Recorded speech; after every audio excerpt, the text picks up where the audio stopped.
Welcome, everybody. I'm Dr. Michael Hartley. And we are senior partners here at Action Coach in Central Texas, and we have a ritual that we start every one of our membership days with. Absolutely. Everybody out of your chairs, please.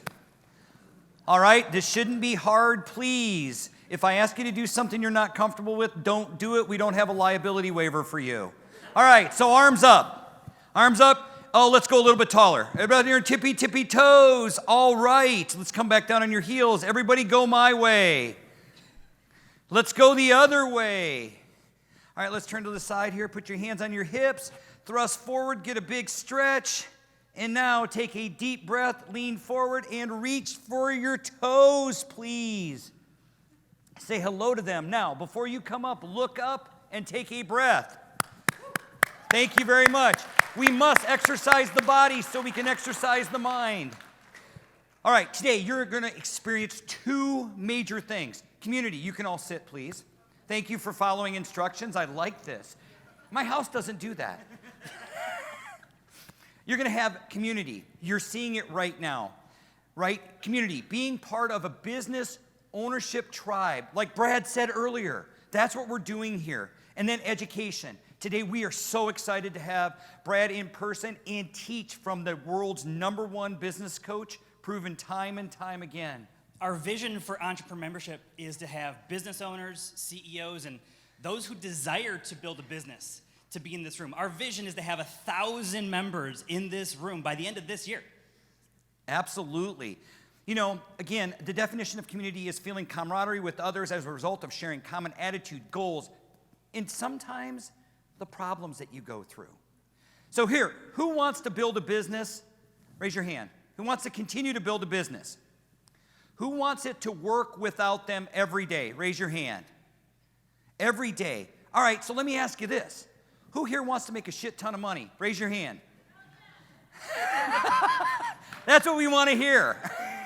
While you will experience the first two things that Andy mentioned in community and education today, the one thing that our members always experience is results. It's one of the reasons why we are ranked #1 across 80 different countries right now. 2 years, about to be 3 years in a row for client results, for member results, because when you have this group, this tribe, this community that you're engaged with every single week, every single month, when you follow the formula, it's pretty easy to get the results. Absolutely. All right, it is my honor to, oh, sorry, forgot that one.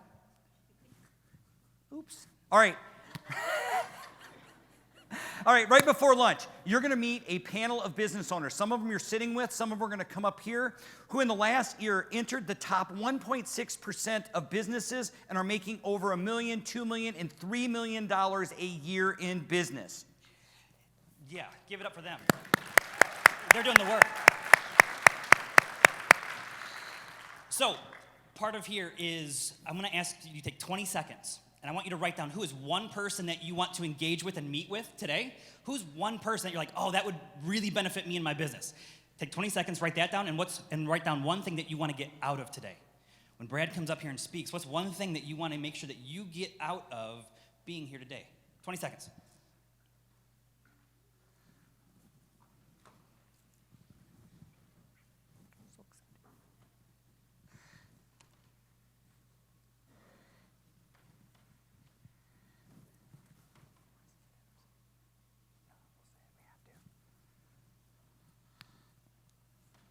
All right, we understand that statistically 80 to 85% of the people who sit in a room just like this and learn about business leave and do absolutely nothing. They do nothing. Our goal is that 100% of you leave today and do something. So can I get a commitment from you right now that today, no matter what, that you will take one thing from today and use it in your business? Yes. Excellent. That sucked. Yes, it kind of did. Let's try that again. On 3. 1, 2, 3. Yes. Thank you.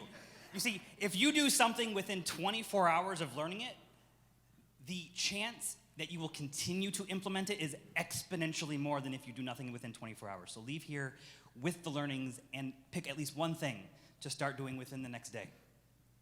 Awesome. All right, so you are in the room with the best. Now it's time to hear from the best. I am honored to stand in front of you today and introduce a mentor, international speaker, founder of Action Coach 30 years ago, best-selling author 19 times, and he chose to be with you here today. Brad Sugars, come to the stage, please.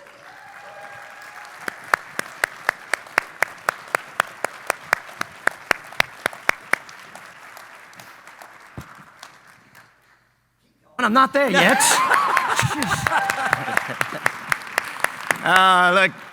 First of all, g'day, howdy. I'm Australian. I feel at home in Texas because, you know, it's the only place almost as big as Australia in America. So thank you for that. How many of you have I met before? Who's been in a seminar or an event with me before? Excellent, good. How many of you are brand new with me? Never been with me before? Okay.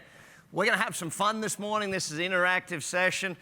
Although people say I'm a public speaker, I'm actually a businessman who sometimes speaks about business. So most of what I do all day, every day is run companies. So I currently have 13 companies that I own either a majority share in or I'm the chairman of the board in those companies. And I work Tuesdays and Thursdays doing that. Wednesdays I do a bit of content. I have a TV studio. I go in and create new things to teach. And Mondays, Fridays, Saturdays, Sundays, I'm a dad, husband, father. I have 5 kids. Anyone else who's got kids? Let me just see that first of all. Excellent. Anyone 5 or more? Anyone 5 or more?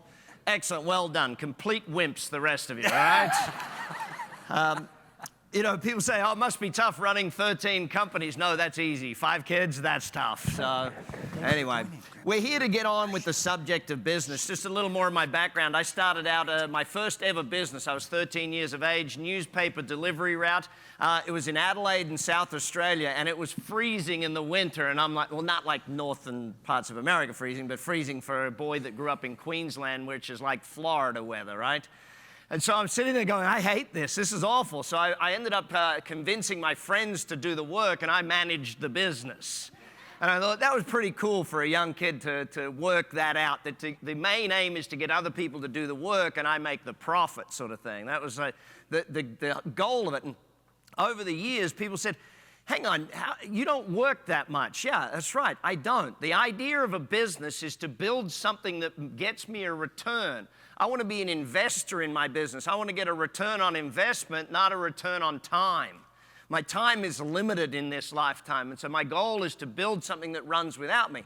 Now, I went and studied to be an accountant. Any other accountants in the room? Any? Thank you for admitting to that in public. I appreciate that.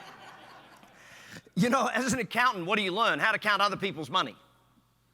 It's not about you becoming rich. It's not about you creating success in a business. And I use the term rich to describe life, by the way, not just the financial side of it, because no use being rich and dead. You got to be healthy. You got to have friends. Like, there's no use having a lot of money and going to a sporting game by yourself. You buy a suite and you take all your friends. Does that make sense?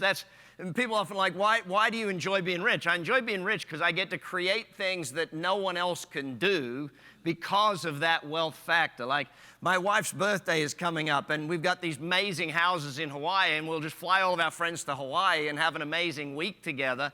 And you get to do those things. My kids get to experience things. And people are like, do you ever feel like your kids are spoiled? Well, let me tell you a simple story. We own a restaurant in Las Vegas. It's called Le Cave. It's at the Wynn. How many of you come to Vegas often? That's where I live now. Anyone come to Vegas? Okay, keep coming. We need your money, all right? You guys in Texas are doing good. Bring some money to Nevada, all right?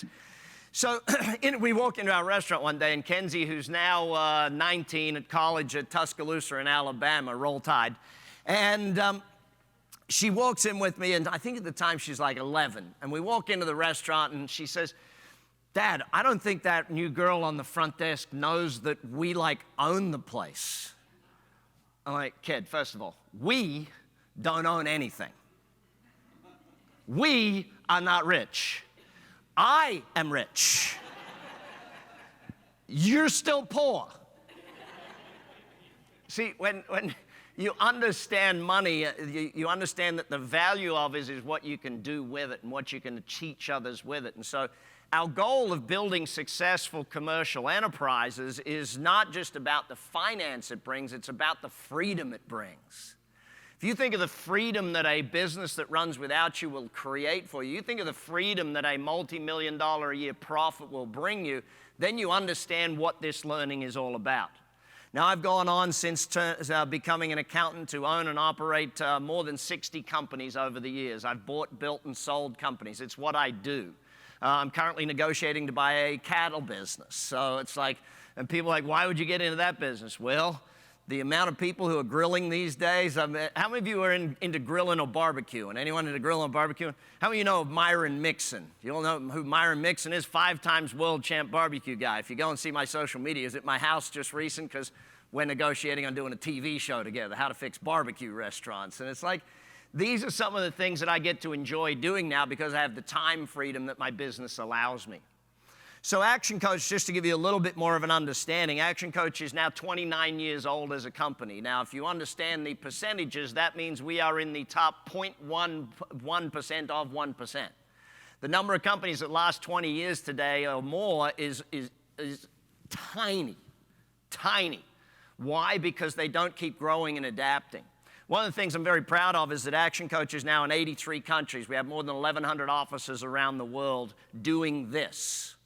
And so when Hartley and Tanner and the O'Brien family asked me to come down here, it was like, you know what? I haven't been to Texas in a while. Yeah, let's go down to Texas. And last night I get to eat some good steak and hang out and have a little bit of fun down here. And that bar around the corner here, the Red Room, my God, the woman that plays in there, she's crazy and damn fun. So, but I look at what we do, and one of the things I'm most proud of is that we teach entrepreneurship in 3 communist countries. Like, that's kind of cool that we're sitting in Vietnam teaching them to be entrepreneurs. We're sitting in, and that to me is sort of where we're spreading what we do. So for each of you, I hope that what I teach you today is helping you create the dream for yourself. You know the old saying of if you don't go out to create your dream, you'll end up working for someone else and create theirs for them.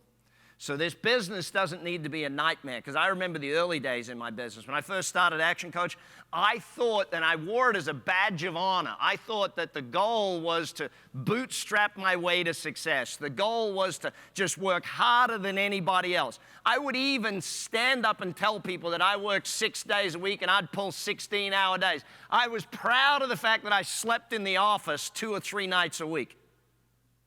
What sort of a moron is proud of that? How stupid must I have been to think? And I see all these people out there today on social media, and they're social media stars, they're not business stars, and they're like, oh, you got to hustle and grind. Hustle and grind is the new stupid. The reality of it is, what I did back then is I covered up the mistakes in my business by working too hard. The marketing didn't work, so by working 10 times harder, I could cover up the fact that the marketing wasn't working. Does that make sense? My people didn't do their work. I did their work for them. I stayed late to fix their stupid mistakes, and I thought that's the way business is supposed to be. And gradually I learned. Gradually I got to understand that no, the goal is not to do that. The goal is for the owner to do the least work and the other people to do the most work. I had to learn to become a business owner. Does that make sense? You know, I was real good at the job of the business. Like, I was talking with one of my wife's friends recently. He's a great hairdresser. He's a shitty businessman. Great hairdresser, but cannot run a business to save himself. And the problem is he owns the business. And he was bitching at me saying, Brad, my staff make more money than I do. So, well, great. Explain to me what you do every day. He said, well, I cut hair every day. I said, great. You should make the same as them or less. He said, why? I said, well, you're doing employee work and expecting owners' money. That's just dumb. You want to do owner's work? Then you can make owner's money. And so we're going to learn this morning in my latest book, Pulling Profits Out of a Hat. What we did is we studied our clients who had exponential growth in their business, meant year-on-year multiple growth. Does that make sense, what we're looking at? So in studying those businesses, we spent 2 years studying each of them, and we looked at what are the common factors in them. Now, one common factor that is not in the book that I will explain to you is that they were part of our team. They were an Action Coach member, so they were learning. The biggest factor you have to understand is that if your business will grow to your level of incompetence. The moment you run out of ideas, the business runs out of ideas. The moment you stop growing, the business stops growing. If you want the business to grow, do you need to consistently learn? Yes. Do your staff need to consistently learn? If you want to double the business, you got one of two choices. Double the productivity of the people or double the number of people. Which one's cheaper, by the way? Hello, which one? By the way, during my sessions, we talk to each other, okay? I'll ask you questions, you'll answer. So everyone in the room, just raise your hand for me to prove that there's no broken arms, okay? Because what happens is this. The more you participate, the more you remember. The more you remember, the more you use. The more you use, the more money you make. So is it a good idea to participate, yes or no? Yes. Excellent. That's the way we're going to do this thing. So when we get to the learnings and we start to understand what is pulling profits about, pulling profits is not about a 30% growth in your business, it's about a 30 times growth in your business. If you did 10% last year, I'm going to challenge you to do 10 times next year. See, it's not about that small growth anymore, it's about massive growth. And the challenge for most business people is they set the business goals based on their personal needs and wants. Not on the market size, not on the market shape, but listen, I need 200 grand a year to live, so the business has got to do $1 million a year, so I get 200 grand, and that's the goal. If I challenged you and said, listen, to own a business going forward, there's a new law, and based on the way some of the new laws are coming out, this could become a law immediately. You don't know how stupid some of the new laws are going to be. But the new law is to own a business, you have to do 100 million a year. That's the new law. Otherwise, you cannot own a business. What would you sit down and write a business plan to do? 100 million a year. And so the stupid thing is, people go into business, and what's the thing? People ask you, what do you do? You say, I own my own what business? What's the stupid word they put in front of it? Small. What? No, that's just dumb. I own my own big business. We're not quite there yet, but we're growing. I own a multinational corporation. Excellent. How many countries are you in? 1. We're expanding.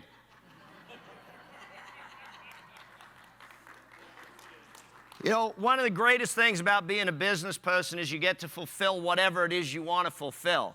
But I was taught many years ago, you're only as big as your competition. If your competition is to pay the bills, guess how big you get? If you go into work every morning and you think, geez, we got to make wages.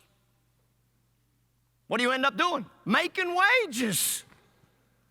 You know, and it's crazy. If your goal is to build massive, then great, you will build massive. But if whatever that goal is, the goal is not only a thing to achieve, it's also a glass ceiling. So let's get into how do we actually do this? What do we do to make this a reality?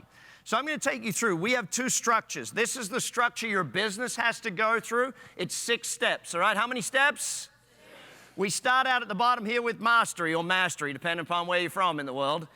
You know, and there's 4 stages of mastery that you've got to complete in a business. See, one of the challenges for business people is they've never learned the systematic methodology to grow a business. You know, like if you're baking a cake, there's a recipe, right? Same is true for business. I wrote the book, The Business Coach, when we had coached over 13,000 companies to success. And after 13,000 times doing it, do you think we'd worked out a recipe, yes or no?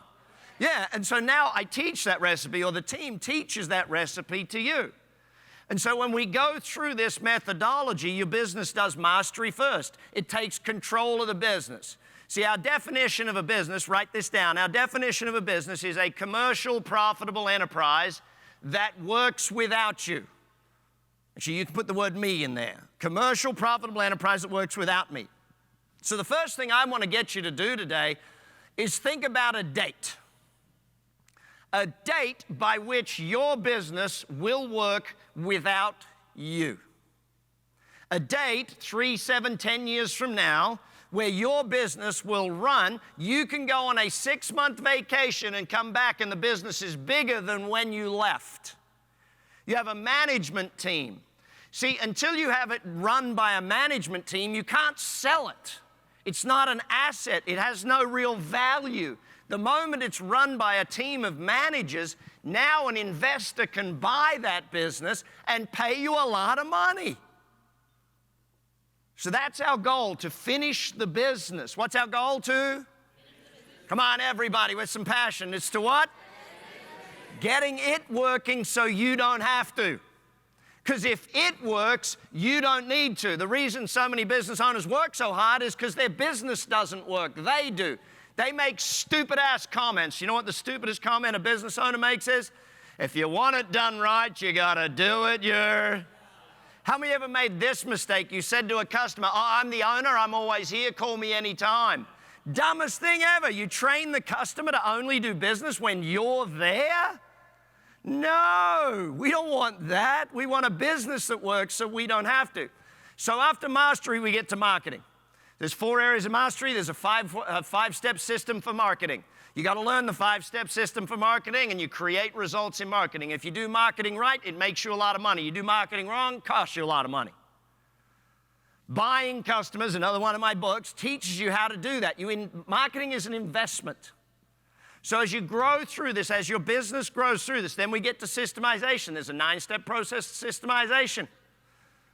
You build this thing. You follow the systematic process of building a business. Then we get up here to building a team, 6 keys to a winning team. How you do leadership and management, how you do these things is stuff we have to learn. We're not born business owners. We're not born that way. We have to learn it. You know, I meet people, I was talking with a gentleman the other day, and he's an accountant, and he runs his own accountancy practice. And I'm saying, that's fantastic. And I said, how many years did you study accounting? He said, well, you know, college was 4 years, and I have to do 40 hours a year studying accounting and being, you know, professional development. I said, fantastic. How many years did you study being a business owner?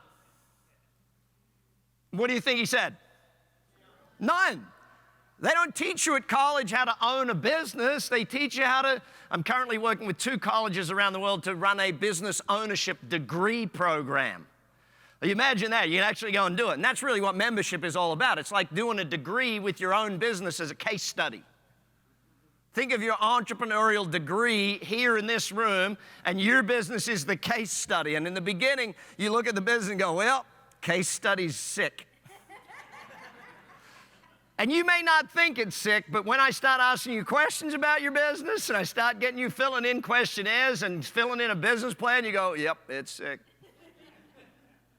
One of the greatest things about learning is that you realize how much opportunity there is in your business, okay? And sometimes that feels hard. Like, I'm your coach, okay? So my job here today is to be your coach. Is it okay with everyone if I coach you during this session? Yes or no? So to be your coach, I got to ask you tough questions. Like a simple question. What is your current Google rating? What is your current rating on Google? If I search your business on Google, what's your current Google rating? What's the answer I get 90% of the time? I have no idea. Didn't even know there was one. What's your current Google My Business website look like? What do you mean? What's that? I don't have one. You know, and so by asking questions, I get people to sit down and start thinking about things that you didn't even know you needed to think about. So here we are building the team, and where we're going to spend our time today is on this level synergy.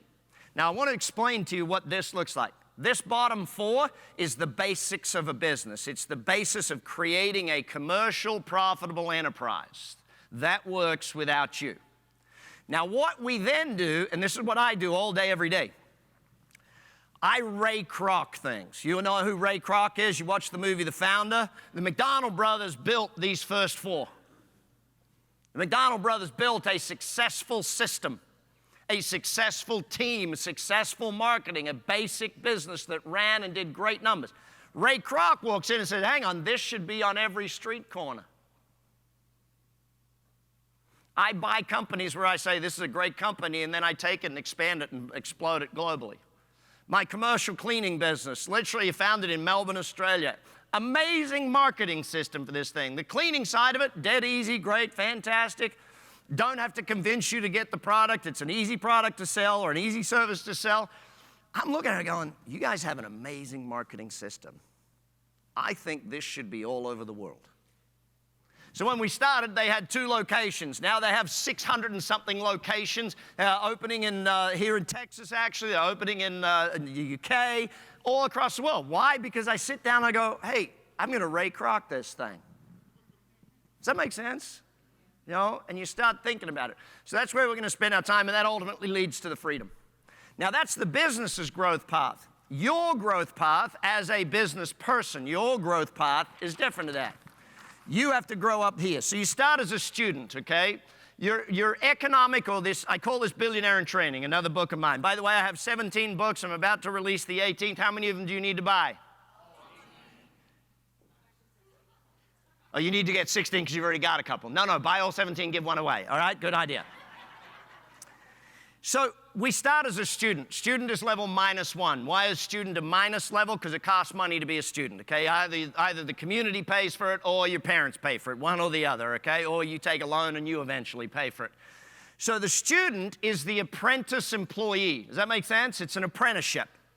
So if you think of every level here as an apprenticeship, you start to understand what you've got to do, how you've got to grow, and how you've got to learn. By the way, in growing a business, what's the hardest work? Not showing up for 40 or 60 hours a week. The hardest work is the learning work, the growing work. You learning, you growing is the hard part. Not doing the hard part means you do 40, 60, 80 hours a week for the rest of your life. The business runs you. You don't run the business. So the student is an apprentice employee. They learn to become an employee. What's an employee's job? Well, you're an apprentice business owner. What are you doing as an employee? Now, the challenge is, and I was lucky, and you know why I was lucky? I was not good at jobs. I did not understand the fact that if the boss was an idiot, you should not tell them. So I moved from job to job as a young man. I got to do marketing jobs, I got to do sales jobs, I got to do finance jobs, I got to do all the different jobs. Now, why was that brilliant? Because when you open your own business, you got to know sales, and you got to know marketing, and you got to know, and you got to know. I was paid by other people to learn these things rather than having to learn it in my own business. If you're in business for yourself, do you need to know sales? Yes or no? Yeah, and you don't have to be a genius at it, but you need to know enough about it so you can employ good salespeople.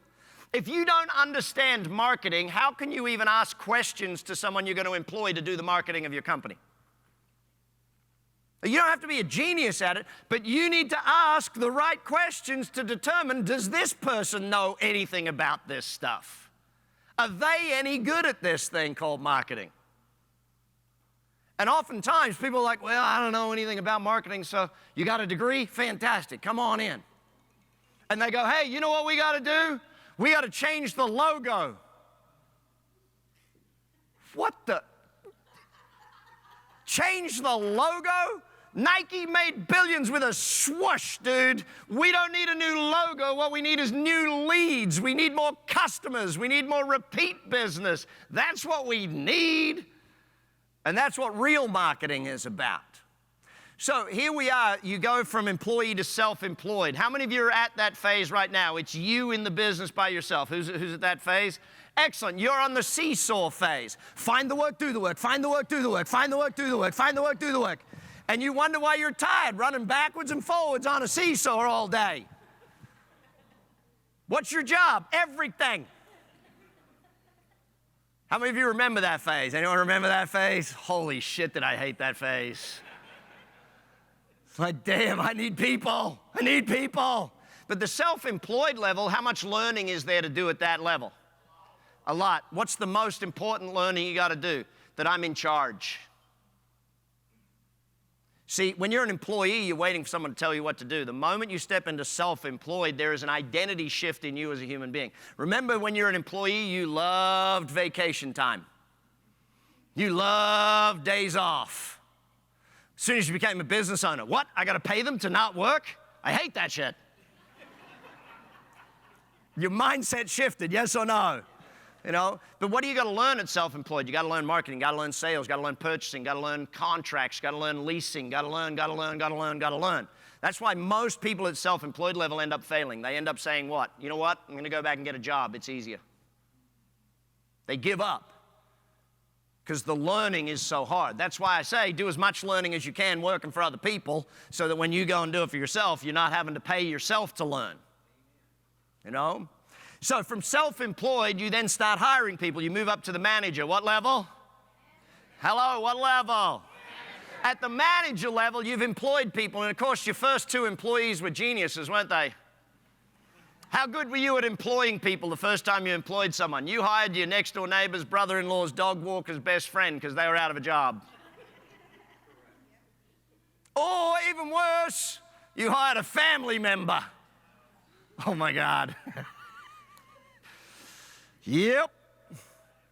You know, and how many of you are at that stage? You got employees. The business doesn't work without you yet, but you got employees. Who's at that phase? You got a bunch of people working for you. Excellent. You got off the seesaw. You're now on the merry-go-round. You're running around in circles, putting out fires. They start. You think they work for you. Not true. You work for them. Now, that's the beginning of manager level. Why? Because over time, what do you got to learn? See, a self-employed person is an apprentice manager. A manager is an apprentice business owner. You got to do your apprenticeship. You got to do your learning. So at the manager level, you got to learn systemization. You got to learn team building, leadership, management. You got to learn business planning, cash flow management. You got to learn all of these things. That makes sense for everybody. And it's that learning work that is hard. Now, they always say your first million's the hardest million. How come your first million's the hardest million? You got to learn it. You got no idea how to make a million and you're trying to make your first one. Once you've made one, guess what? Hey, shit, I know how to do this. I can do it again. Building your first business is the hardest business. How come? You don't know what you're doing. Now, you can have run other people's companies for them. Like, you could have worked in this big corporate, and I love watching people who used to come from big corporate that start their own business. In big corporate, they'd cut a check for like $500 million for a marketing campaign, and they'd just, yep, sign that off. Why? It's in the budget. In their own business, they got to cut a check for $500 for a little ad on the radio, and they're like, holy shit, should we do this? You know? There is an emotional growth that has to happen, yes or no? There is a letting go and trusting your employees thing that has to happen. You know, that thing. And people say, oh, I'm not sure if I trust my employees. Well, why did you hire them?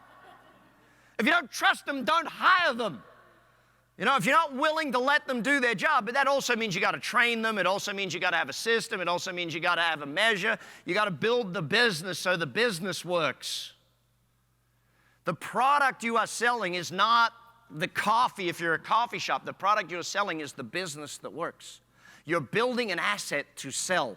You're building a business that will be your retirement money if you wanted to, because you can sell it to someone and it's worth a ton of money. If you finish it, you can make a lot of money. If you don't finish it, you can't. I remember my dog food business. Yes, I was in the dog food business. And I sold it for 37 times profits. That meant I had 37 years to do nothing because they paid me 37 years of money. I'm like, excellent, I can do nothing for 37 years. This is fantastic. That sucks. Trying to retire. Anyone ever tried to retire? I financially could retire at 26, okay? That's when I first was able to retire. I had enough money coming in, whether I worked or not, to be able to retire. So I tried it. I took up golf. I played with the only other retired person I knew, my dad. This is because I'm goal-driven. I was playing 3 rounds of golf a day, 6 days a week, to get my handicap down to a single-figure handicap. After 3 weeks of doing this, I'm looking around at the golf course, and I'm going, because how old's the average guy I'm playing golf with, by the way? 60 plus, right? And every week, one of them wouldn't show up to golf. Oh, where's Bob? Oh, he's at a funeral. Really? Like every 4th hole, they're all having to stop and go back to the clubhouse. What's going on over here? Oh, you need to go for a bathroom break? What? Like, I'm looking around thinking, this is not what I do. So I did the smartest thing I knew. I sucked all of the money out of my company so it had a crisis, so it needed me back. None of you have ever done that, have you? Create a crisis in your business so that it needs you? Because you got to feel wanted. I'm the boss. They need me. They want me there. They need me on that wall. You know, it's like the Jack Nicholson of business owners, the superhero cape. How many of you ever wear the superhero cape? Your staff mess something up and you run in and fix it. Dun, da, da, da. I'm here to save the day. I'm the only one that can because I haven't trained any of you to fix it because I'm such an egomaniacal idiot. You know? Some of you aren't laughing at all right now. It's like, there is nothing funny about that, Brad. I did that this morning on my way here. I had to go in and fix shit. In fact, I'm on an email on my phone right now fixing shit. So it's not funny. So when you get to that point called owner, you've bought back your time. You've bought back your freedom. Then you need to learn to invest that money, and then you need to become an entrepreneur so that you're actually building great big enterprises at that point. So your business has to learn this. You have to learn this. That's what membership is all about. That's what we teach. Now, to get to this synergy section, synergy is really about one thing. It's called adding zeros. What's it called? If you're doing 1 million, it's about getting to 10. If you're doing 10, it's about getting to 100. If you're doing 100, it's about getting to a bill. So it's about that zero that you add to the number. If you got 1,000 customers, it's 10,000 customers. If you got 2 offices, it's about 20 offices. Where do you need to add a zero to your business and grow it by multiples sort of thing? Instead of shooting for 30% growth, you go for 30 times growth. By the way, part of membership, 30X, you'll get to learn that number is important in our business. Because in part of membership, you have to do training. The first training you do is 30X training. It's 30 minutes a day for 30 days with me on business. You think we're doing a lot right here? Imagine 30 days of me pummeling you with this information. Every day for 30 days. How many of you are on the 30X program so far? Excellent. How have you gone after the ninth day? By 9 days in, your brain is mush.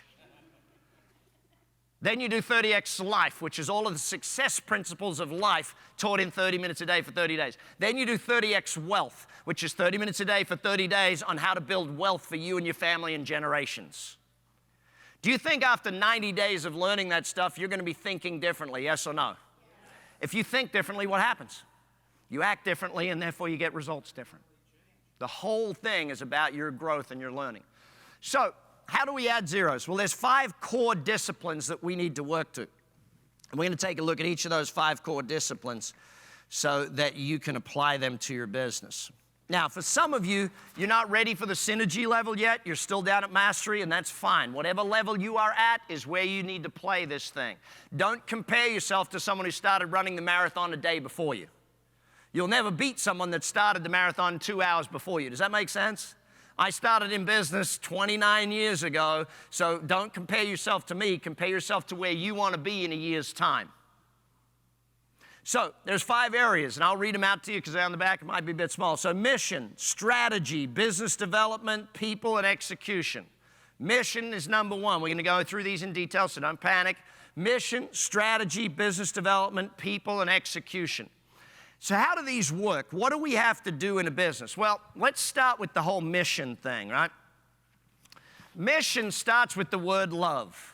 Do you love your business? Do your customers love doing business with you? Do your staff love coming to work? You know, 20 years ago, we could get away with telling people, oh, you just got to come to work, you got to do your job, and that's what it is. In this day and age, that doesn't work anymore. You know, what works today is people need to understand why they are doing things. Why are we doing this? It's no longer the goal. If I could be blunt, in fact, let me pick on someone just for a second. Your name? Kevin. Thanks, Kevin, for volunteering. All right. Now, Kevin has a goal for his business. Now, I don't know if this is real or not, but imagine this is what happened. Kevin had a goal for his business, and the goal was to make $10 million profit per year. And Kevin tells all of his staff, this is the goal. We're going to make $10 million a year. This is phenomenal. How many of his staff do you think get up every day thinking, this is great. I can't wait to help Kevin make $10 million a year. Because you know what? If I help Kevin make $10 million a year, he might get a new yacht. And if he gets a new yacht, then I might get to see a picture of that yacht. Who's the only person in Kevin's company excited about the goal of $10 million profit per year? Kevin. And his kids. His kids are also excited, you know, that's. But you think about what happens in business if we don't have people loving what they do. If your staff don't love what they do, and let's look at a simple example of this. Airline business. You go into the airline business, and very clearly, because see, business, you got to have fun in business. If you're not having fun, you're doing something wrong. If you're not having fun because your staff aren't doing the right work, then it's because you've hired wrong or you haven't trained them properly type thing. If you're not having fun in business, now imagine if you're the owner and you're not having fun, what do you think it's like for the people that work for you? What do you think it's like for your customers? Do customers need to have fun today, yes or no? Yes, if they don't enjoy the experience of purchasing with you, your product or your service is commoditized and now virtualized anywhere in the world. You are competing with everyone else in the world, but that's also a great opportunity. You can sell anywhere in the world. It's crazy today that people use geography as a limit to their business. There is no geographic limits anymore in business. This whole pandemic thing has moved the world virtual. Amazon in the end of 2020 said they're doing the number of packages they estimated they would be doing in 2027. So we 7-year leapfrogged virtualization of the world. People saying, I can't get employees. Where are you looking? I'm looking in the Philippines, a bunch of them over there. Getting lots of good ones. Doesn't cost me as much. People are like, well, I need them here. Why do you need them here? Well, I just do. I like to see them in my office. You don't need an office anymore either. Think about that. You know, the traditional thinking has to shift. But if you don't get people loving buying from you, if they don't love the experience of buying from you, they're not going to rave about you. They're not going to. Here's the test. Do they love buying from you? Do they post it up on Instagram? Actually, let's do a simple test. Everyone grab your phone out. I know they told you to turn your phone on silent and all that sort of stuff, but grab your phone out and put it on the camera. And point it up this way. This side first. You, get your camera out. Hurry it up. Come on, take the photos. This side.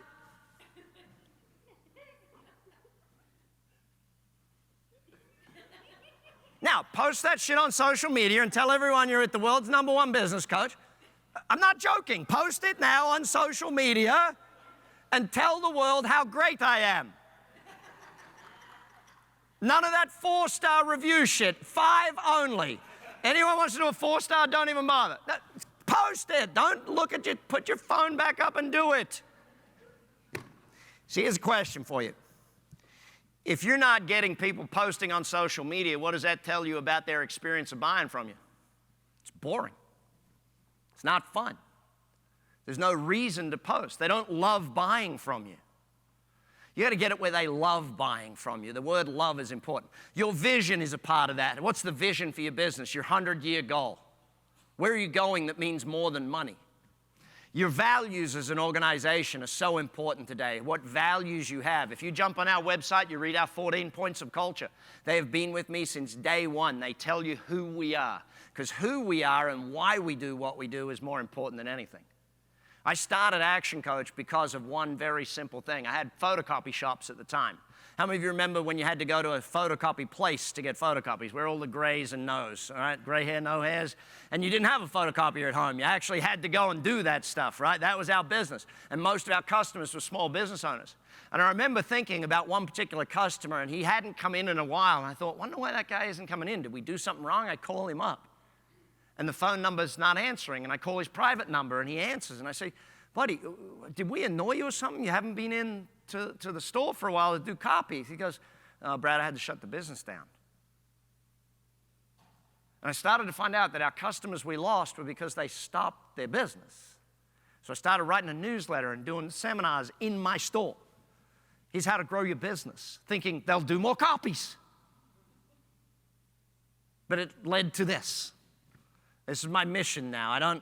I sit back and I look at it and people say, why do you still do Action Coach? Well, I still do Action Coach for 3 reasons. Number 1 reason, it keeps me sharp. To teach, to do that stuff, I have to keep learning and being ahead of the game. Does that make sense? My brain's got to be on when I do it. Second reason I teach is I love it. I enjoy doing it. It's something I enjoy doing. It makes me feel good about me as a person doing this thing. And the third reason, it brings me deals. We invest in a lot of companies, and because of who I am and how I'm known out there, I get to see more deals than most venture capital companies will ever see in their lifetime. Because people come to me because of who I am. Does that make sense? You know, I still love the business, still makes me good money, but most of my other companies do where I make most of my money. And so we sit back and we think about this whole thing of the values of your organization, the purpose. Why do people come to work? How many of you ever had people, maybe even you went to work, you got tired by the end of the day, but you went and did charity work at night because you got fired up by doing that charity work. Our foundation at Action Coach, the way we give back, we actually coach charities for free. Every one of our coaches in the world coaches a charity for free because we believe if we coach them, that's better than giving them a few dollars. We work with kids. How many of you have kids that you want them to learn entrepreneurship? Anyone got kids like that? 12 to 22-year-olds apply to our program, our Young Entrepreneur Smart Start. We take them through a 12-week education about how to build a business because I don't believe that we need more employees. I believe we need more employers. If a kid leaves school and thinks, I can become a business owner rather than I got to go and get a job, imagine the freedom that creates in their mindset. I was lucky enough, it happened for me at 16 years old. The local Rotary Club ran a program called RILA, the Rotary Youth Leadership Awards. I won that award. They sent me away for a week-long training, how to be successful and how to be a leader. What do you think that did for me as a 16-year-old kid? What's the ripple effect of that now out there in the world? So the ripple effect of us teaching all these young kids to do that. When I get home, I got a meeting with UNICEF. They want us to teach about 1.1 billion young girls over the next 10 years in all of these countries around the world how to build their own business because these young girls are disadvantaged in the countries they're in. They're not seen as being able to get jobs, so they believe they need to help them create their own micro businesses. Imagine the impact of that.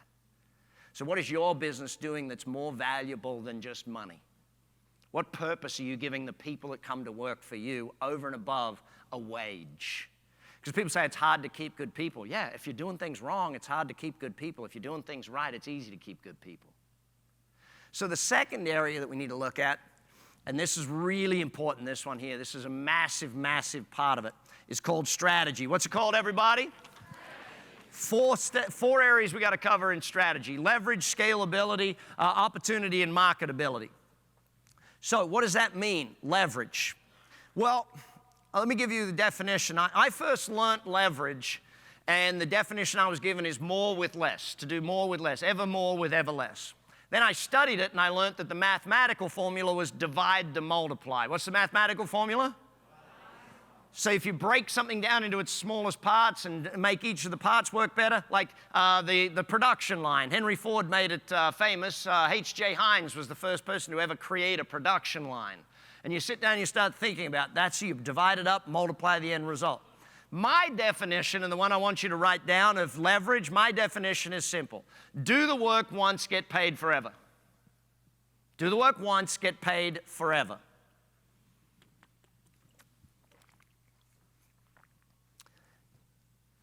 So, if you think about it, I invest in real estate. Why do I invest in real estate? I buy the house how many times? Get paid forever. I write books. How many times do I got to write the books? Not a trick question. How many times? Get paid? 75 years after I'm dead, my family will still get the royalties from my books. Think of what is, when they use the term old money, what is that? People that did the work years ago that are now old, that still makes money. You think of leverage from a business standpoint. Do the work once, get paid forever. Get a customer once that stays and pays for. A good business has repeat business. In fact, write this down. Repeat business equals profit.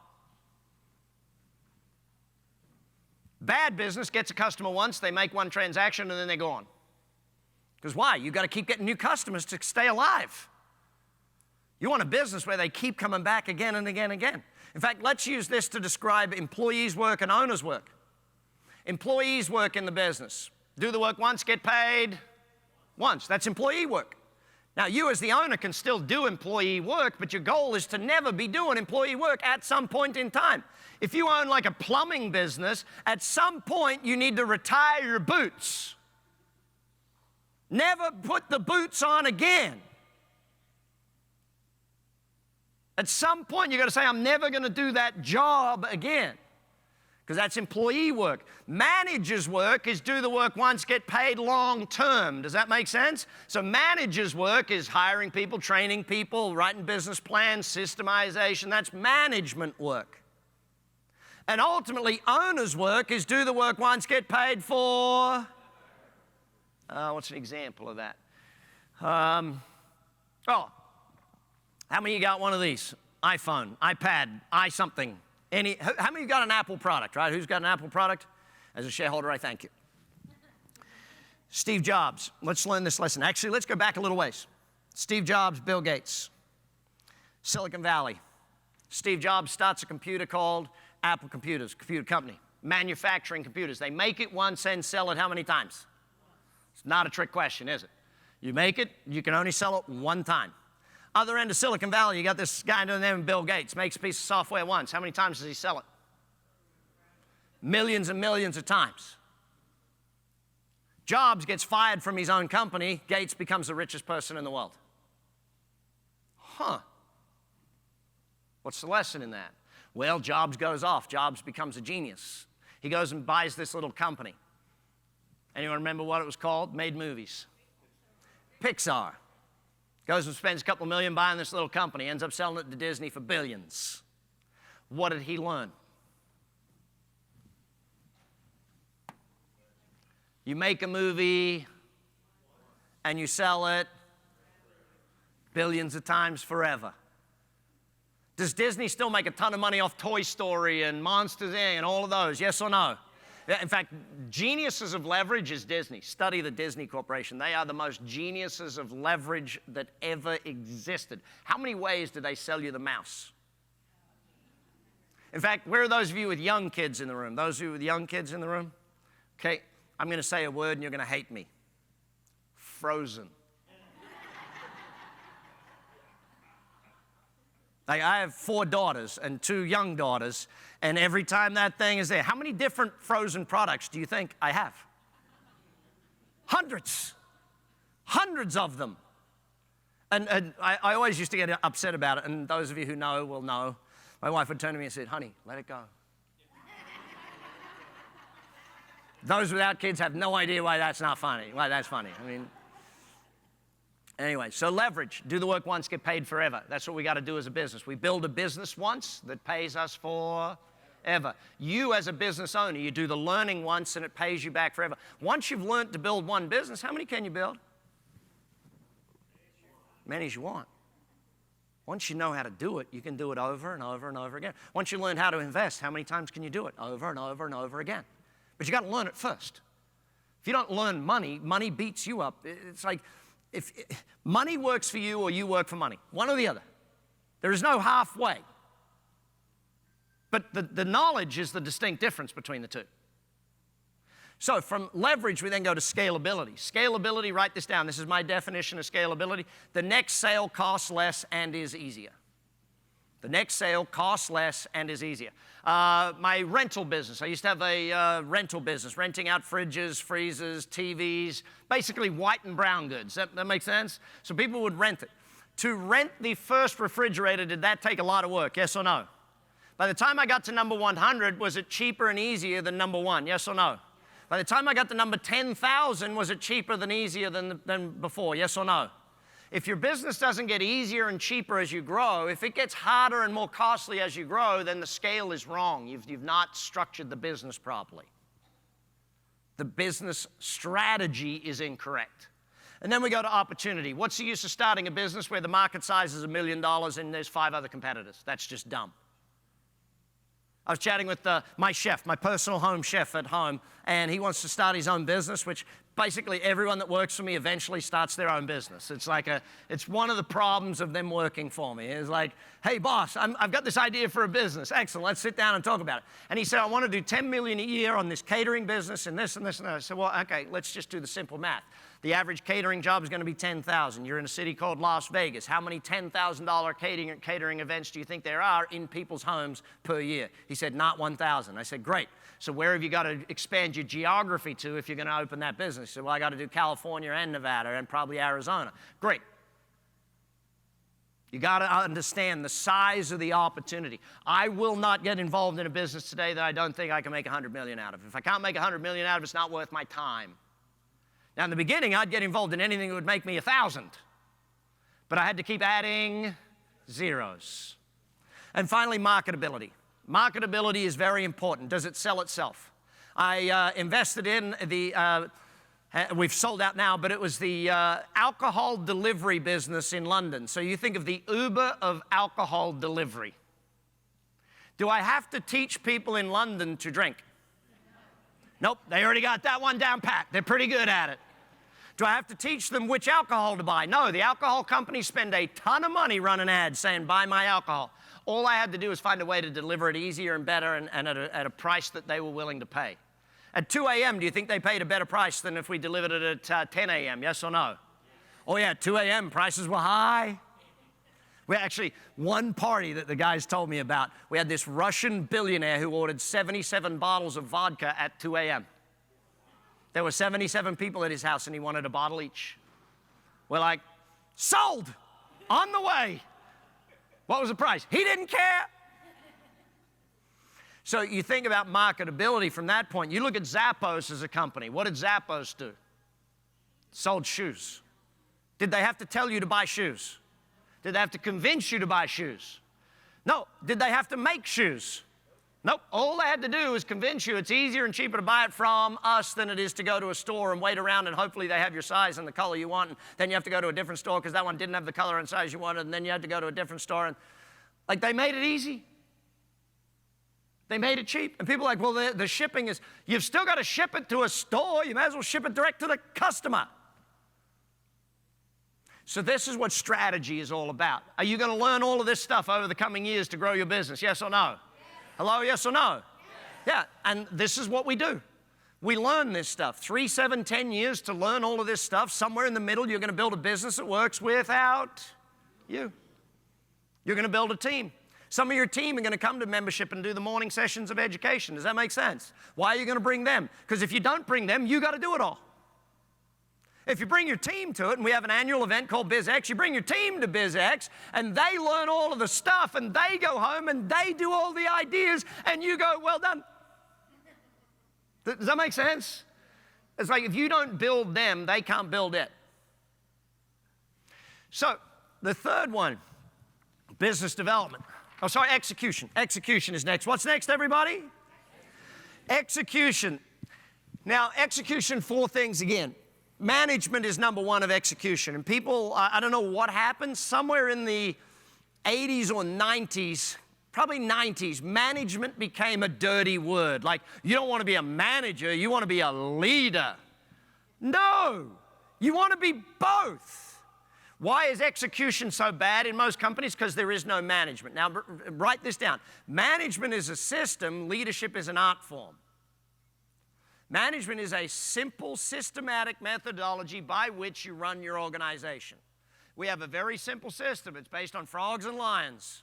Daily is frogs, weekly is lions. And that's what we do with every employee. We manage the business to a certain set of meetings, a certain set of structures. But just to give you a simple idea of management, okay? Most people, by the way, I remember this as a kid. I don't know about you. My dad was promoted to a state manager of the company. He ran a piping company when I was maybe 6 or 7. And when he got this promotion, they sat us down and told us, listen, Dad has to go away for 30 days to get management training. How many days of management training do most companies give today? 0. How long is management training? 2 minutes. Hey, here's the alarm code. Here's the keys. Here's how you open up. Here's how you lock up. Congratulations, you're the manager. And we sit down, and that's why within Action Coach, again, we have a 12-week management training program you can send your people to. Because you don't have the ability to build it. In a small to mid-sized company, you don't have the ability to build a sales training program. But you can send your salespeople to our sales training program. Does that make sense? You can send your people to our management training program, and we teach them to be managers. And all of a sudden, you've got good managers in your company. Good leaders in your company. So management, the simplest lesson I can teach you today is good questions. A bad manager asks bad questions. What is a bad question? A bad question is anything that starts with the word why. Why isn't this done? Why didn't we get this to the customer on time? Like you go home and you talk to your kids and you say to your kids, why isn't your homework done? What is the only response your kid can give you? An excuse. You're asking for an excuse. The kid's not going to turn to you and say, well, Dad, it's because I'm a bad human being. If you're asking why isn't it done, you're asking for an excuse. You want to learn a good management question? Yes or no? Yes. Good management question has 3 parts. Firstly, it doesn't go backwards, it goes forwards. So not why isn't this done, what do we need to do to get this to the customer? Does that make sense? It's not about what didn't happen, it's about what needs to happen. Second part to a good management question, it has a time frame. What's it got? See, lazy managers don't agree a time frame. People say, oh, yep, you're going to get that done, great. A good manager will agree oh, you're going to get that done in 2 hours? Fantastic. If you don't set a time frame, you're being lazy. So what do we need to do to get this to the customer in the next 10 minutes? Third part to a good management question, it has a detail orientation. What are the first 3 things you need to do to get this to the customer in the next 10 minutes? What am I making my employee do by asking that question? Think. I'm training them to think. What is the dumbest management strategy in the history of management strategies? My door is always open. They come to you, they ask a question, you give them the answer, they go away. What have they got to do next time they have a question? Come and ask you again. And you're like, I can't leave, everyone needs me.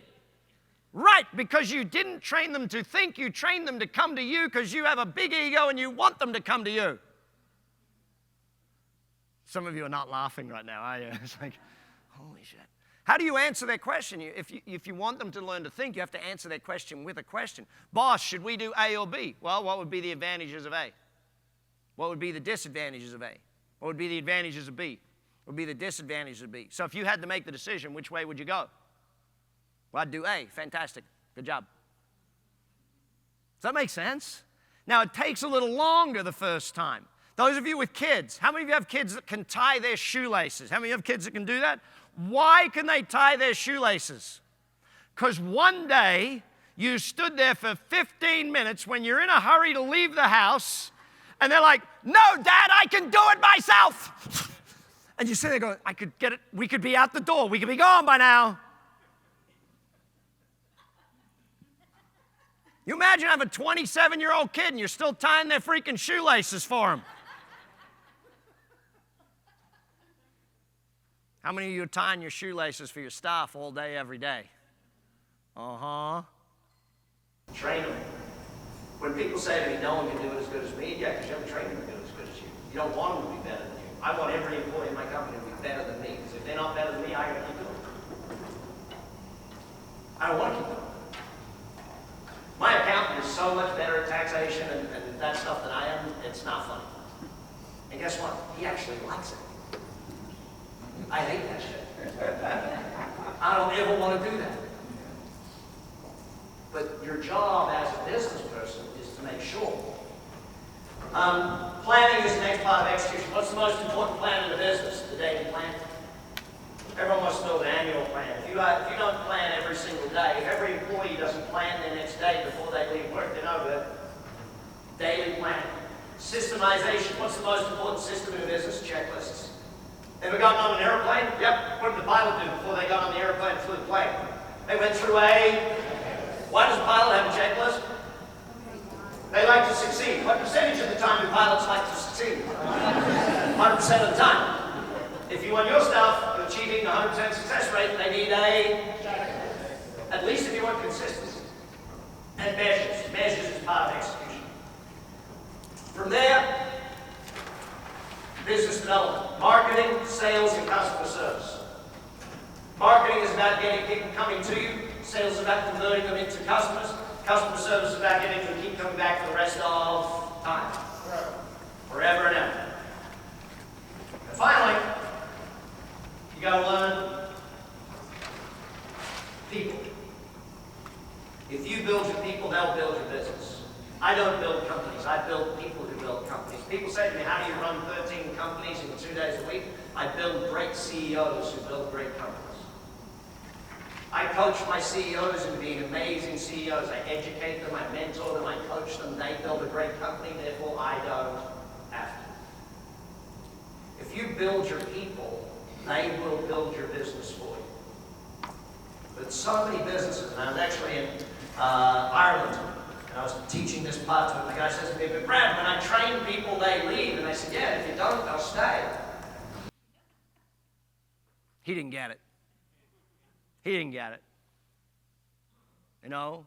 But if you build them, and Richard Branson actually said it best. He said, you know, but what happens if you train people to be so good? He said, you got to train them that they're so good they can leave, but run a company that's so good they want to stay. I always say when we recruit people is that if you couldn't do this without me, I don't want you on my team. You better add something to my team, not be someone who needs my team so you can succeed. You better bring something to the table. I like to recruit people who are overqualified. Why? Because if they're overqualified and we're growing, then eventually they'll just be qualified. If I'm employing a CEO to run a company, let's say I got a $20 million a year company, I'm employing a CEO to run that $20 million a year company. Do I want a CEO who's run $20 million a year companies, or do I want a CEO who's run $50 million or $100 million a year companies? Which one? 50 or 100. If they haven't run 50 or 100, then how are they going to get my 20 up? If they only know how to run 20, then they don't know.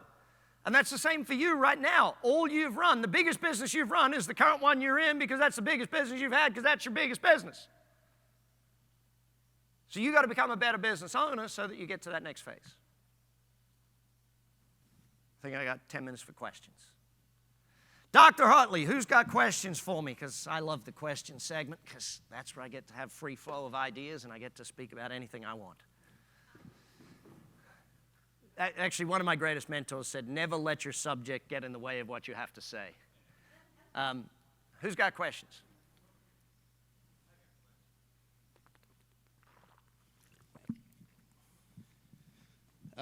This would be kind of... Sorry, what's your name?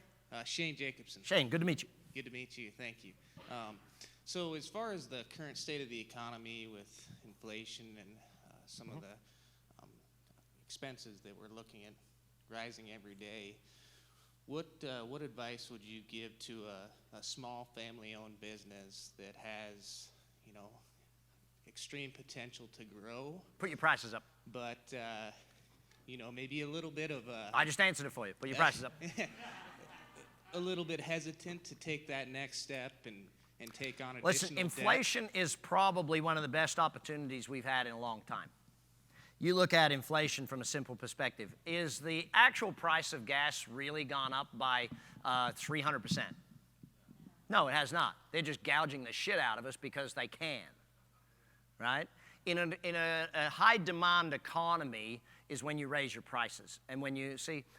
So if you look at the economic cycles, summer, fall, winter, spring, that's the economic cycles. Now, that happens every year on the farm, but in economic terms, that happens every 7 to 10 years. We're currently in a state called the end of summer. Okay, we're going to hit fall again. We hit fall with the whole thing. Now, the election cycle will change what will happen with that, but that's just a thing, right? So we sit here with this massive inflation. It's the highest inflation we've had in pretty much every business owner in this room's generation. Okay, now why have we got it? Because we overstimulated the economy. When Barack Obama came to power, he put $800 billion into the economy to re-stimulate, and you look at the run we had from $800 billion stimulating the economy. When you put $4 trillion plus into economy, now it's not all entered the economy, which is interesting. They allocated it, but that doesn't mean it actually got spent. So let's imagine 2 to 3 trillion has actually gone into the economy. And people said, well, what about all the losses that happened during the pandemic? There were no losses during the pandemic. There were savings, and there was spending on different things. How many of you bought a new couch during the pandemic? How many of you got your landscaping redone during the pandemic? How many of you bought cameras for your computer and bought all, like, the money just shifted. A third of businesses during the pandemic boomed, absolutely boomed. A third of businesses found a way, and a third of businesses went backwards. Now, the ones that went backwards, in many cases, were bad businesses to begin with. Andy, who was the head of Intel, said it very clearly, Andy Groves. He said, a bad economy will kill a bad business. A good business will survive a bad economy, and a great business will thrive through a bad economy. But most people think they're in the business of their product, not in the business of making money.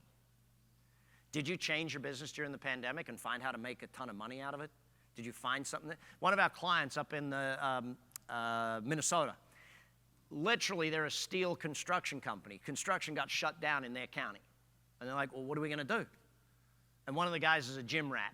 And he's like, well, we all need to work out at home, and no one can get barbells. Can we make weights and barbells and stuff? And they're like, well, shit, yeah, we're a steel company. We can make anything out of steel. Great. Now they have this massive business selling barbells and gym shit. You sit down and you think about it, they just worked out. We're in the steel business, not in the construction business. We can make anything out of steel.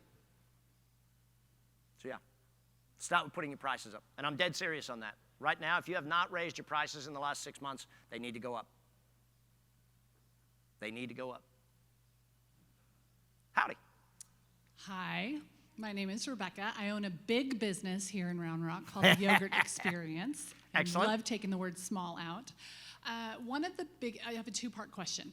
One of the biggest comments I hear from my fellow business owners around here is it's very hard to find employees.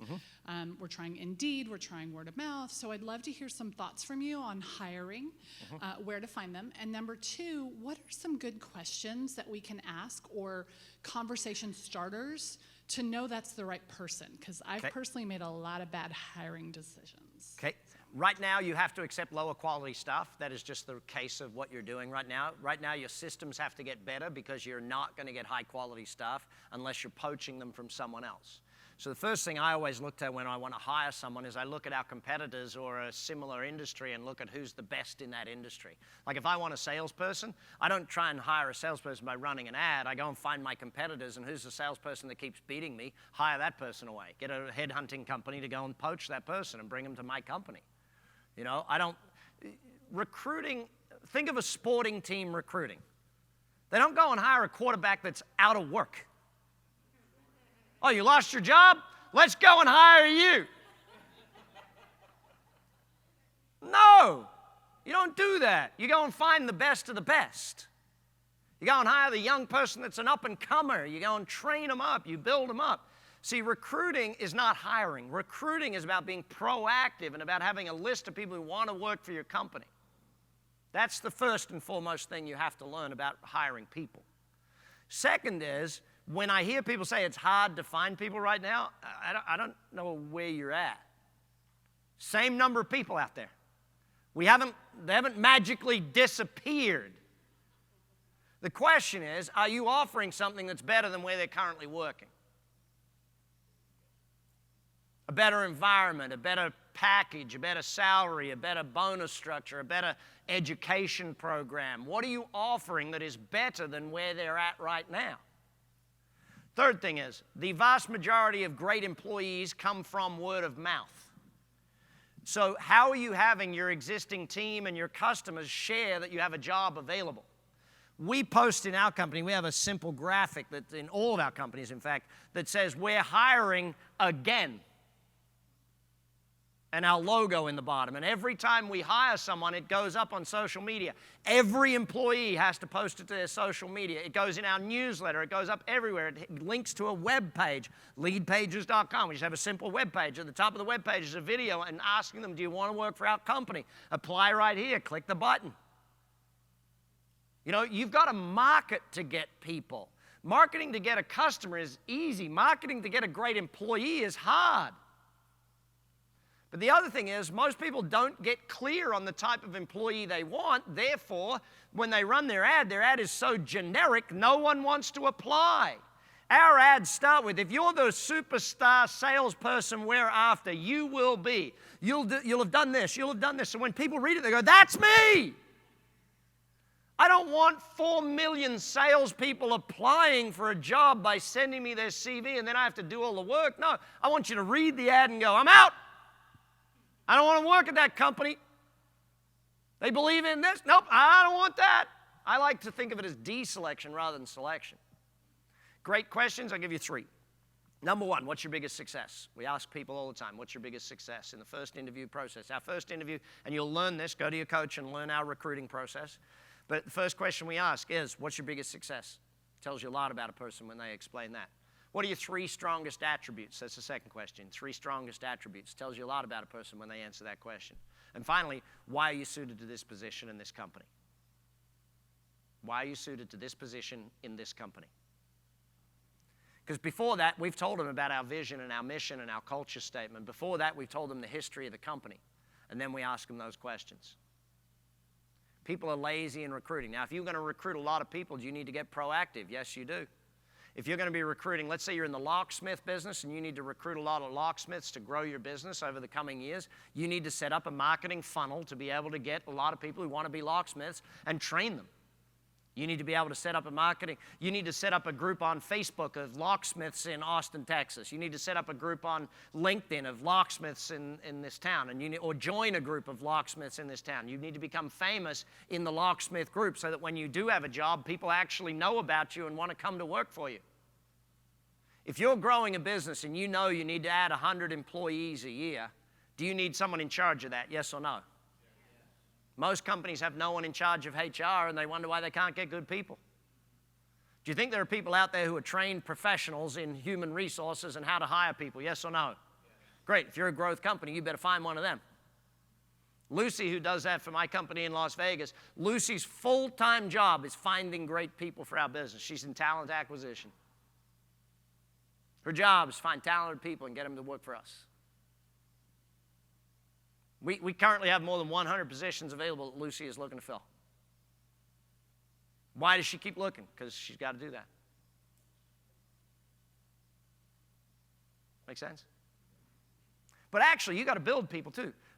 Where's my buddy John? John, where are you? John Hutmacher. John, could you come to the mic? John has been my friend for a lot of years because he's been trained and he's done everything you're doing now. He's 16 years, I think we've known each other, John. And he's applied all of this. Can you tell people the story of that gal that's now your head of sales that was working for, was it Subway when she started with you? Yeah, she had no sales experience and was working at Subway. And so one of the things I had to do early on was build a training program. I'm in an industry where there wasn't many people that had ever done it. So we built a 12-week training program. We brought her in. So anyways, she started Her and 120 other salespeople, by the way, not just a couple of stuff. Yeah. So she started off there, had a 400 credit score, and she learned sales. Quickly moved up through the ranks, became one of the top salespeople. Then she was promoted to a sales manager. Today she is the VP of sales and has 140 salespeople underneath her. She is I would imagine, multi-millionaire, maybe twice over. So one of John's business in the gold business, bullion and all that sort of stuff. I won't tell people how many hundreds of millions you'll do, but if you want to share that, you can. Okay. So I've sold many billions of dollars of gold, and so we're in the 9-digit, every year turnover type business that I've for a while. But one of the things I did along the way, learning from Brad, was I taught the employees wealth. I teach them this stuff. So not only did she fix her credit and buy her own home, she bought a home for her mom, which was one of her goals off of her dream chart, because guess what? All of my employees have dream charts.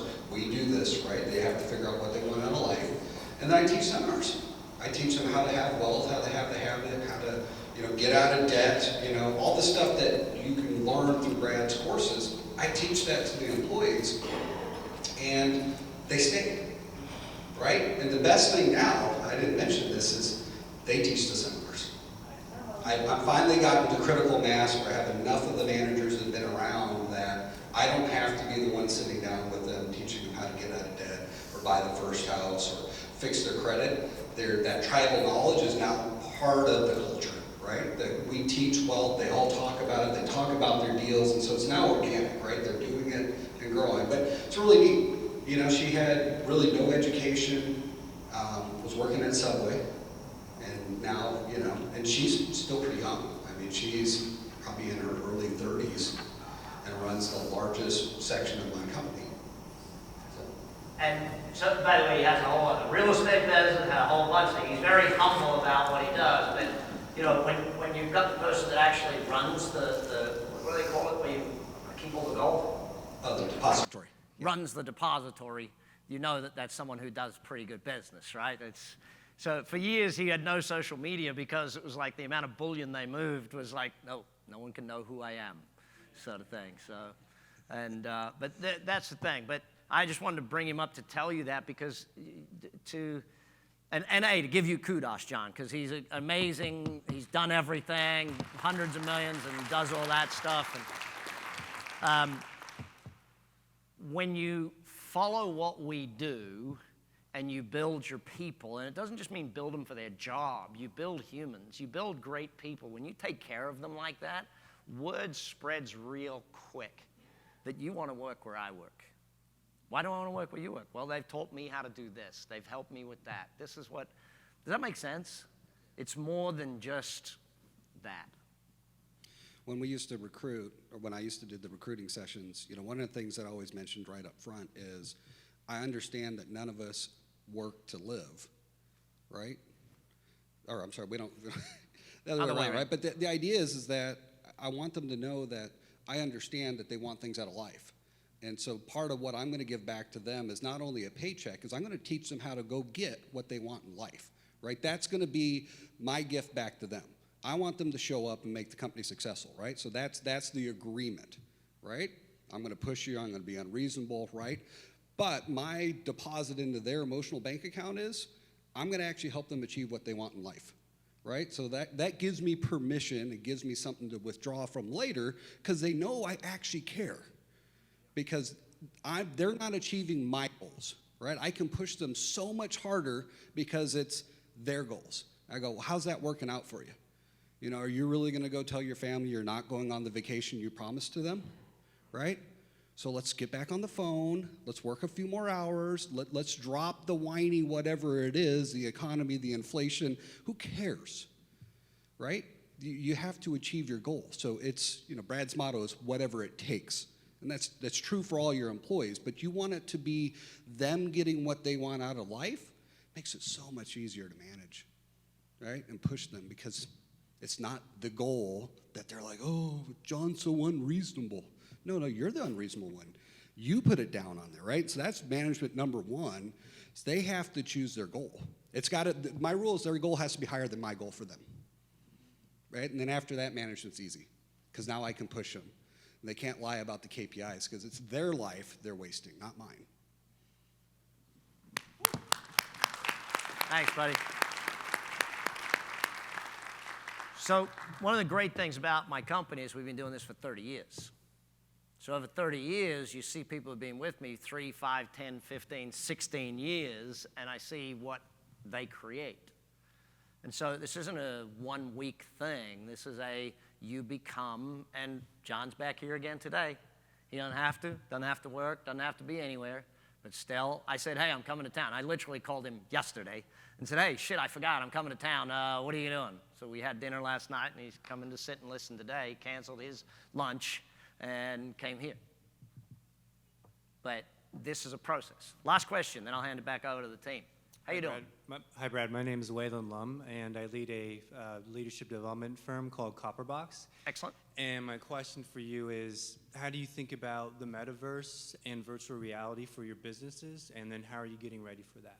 So I'll answer that question two ways. So as an investor, I'll answer the question, and then as a business person, I'll answer the question. So personally in business, I like doing businesses where the internet cannot beat me. So in other words, I'm one of the businesses I just mentioned, the cattle business.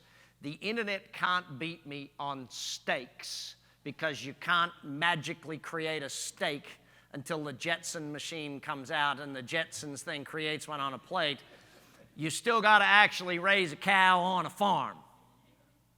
Can't beat me. We're just in negotiations to buy a pest control business. Why? Because a guy has to show up and spray dangerous chemicals around your house, and you don't want to ever do it, so you can't buy that shit on the internet. Does that make sense?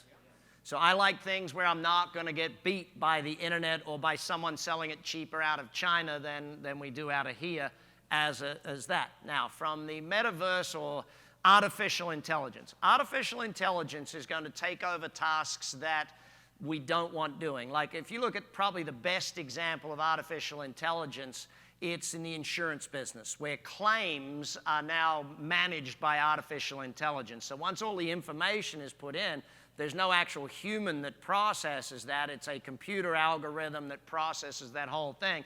And so they're processing claims much faster, doing all of those sorts of things. So artificial intelligence is really just mega data being processed by mega algorithms, okay? Now, from a small to mid-sized company's perspective, the only way we use that is by using apps or software that is designed for that. So I'll give you an example. It may not come as a surprise to you that when you go on my social media and you chat with me, it may not be me. It might be one of the people that manages my social media that's actually doing that. If you follow me on Instagram, the artificial intelligence sees the follow, sends you a gift immediately on Instagram, and says, here's a gift from me, look forward to you following me. Hey, by the way, I'm not sure if you know, we also do these other things, and if you're interested, drop me a note. And then when they reply, the artificial intelligence replies back, and then eventually it kicks up to a human and says, hey, here's a message that humans have to actually answer. Does that make sense? So that sort of software is allowing us to use artificial intelligence in our marketing and in everything we do that is there. So I'm a very big proponent of using technology where you can. But I don't like technology until I've done it on paper first and got the system that actually works, and then create technology of the system that works. As an investor, answering that question, I think Facebook getting into that early is probably their smartest play in the history of plays of Facebook. Because Facebook itself is dying. Okay? As the gray-haired no-hands that use Facebook die, so will Facebook. Okay? Unless they make a massive shift. Now they're being forced, their hand is being forced by TikTok to start paying for content. YouTube pays for content. So if you put a video on YouTube and you're getting a bunch of hits, you get paid for that. You know, when people said, why did Joe Rogan get paid so much money from Spotify? Because YouTube was where he put up his things, and the number of views on YouTube, the amount of ads that ran, he was making hundreds of thousands of dollars a week on just people seeing his stuff. Now, TikTok is paying so much money for content that Facebook has now had to admit, okay, we're doing Facebook stars, and Instagram will stop paying you for content. So whether they catch up or not is a big thing, but that's a whole other story. Listen, I'd love to chat for days. I know my time is up and there are other people coming up here. And I do need to get home because we got dinner with my family tonight. So I'm going to head back to Vegas, but I'm going to stay around and take photos in the break. Or am I still on stage for a little bit, Andy? I just do as I'm told. Like, this is like dance monkey dance time. It's like, what do I got to do? All right, get up there and chat for a bit. All right, I'll get up there and chat for a bit. Thank you.